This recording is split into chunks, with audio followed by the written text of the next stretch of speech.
আমি ক্রিসের যা হই। আহ, মিষ্টি ভাই আমার ভাসুর হন। আহ, ওনাদের প্রায় 2 বছর ধরে রিলেশন আমরা জানি। তো ওনারা 1 বছর আগে চীনে বিয়ে করেছেন।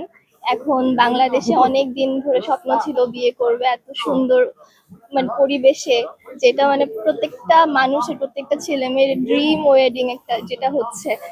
তো আমরা তো খুবই এনজয় করতেছি। আর ক্রিসকে তো পুরোই আজকে গডেস এর মতো লাগতেছে। আমি তো প্রথমে দেখেই বলছি যে you are like a goddess. তোমার মতো সুন্দর মেয়ে আমি কখনো দেখিও নাই, এতটা সুন্দর লাগছে ওকে আজকে। তো আমরা আসলে এনজয় করতেছি। আমাদের স্বপ্ন পূরণ হয়েছে, এরকম একটা বিয়েতে আসতে পারলাম, আনন্দ করতে পারছি। সবকিছু অনেক সুন্দর হোক ওদের জীবনে, এটাই আশা রাখি। তাদের পরিচয়টা কি করে হয়েছে সেটা একটু যদি বলতেন।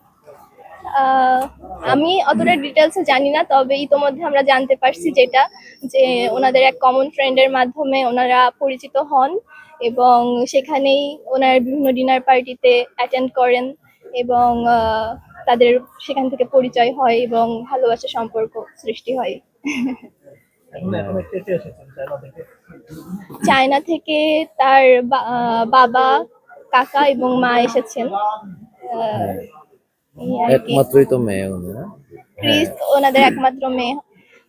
তো ওনারা তো বলছে যে এরকম সম্মান আমরা কোথাও পাইনি, আর বাংলাদেশের মানুষ এতটা হসপিটেবল, যেগুলো দেখে ওনারাও খুবই মুগ্ধ হয়েছেন। আর আমরাও সর্বোচ্চ চেষ্টা করছি তাদের যাতে কোনোভাবে ভুল ত্রুটি না হয়, সব রকম চেষ্টা করছি আমরা।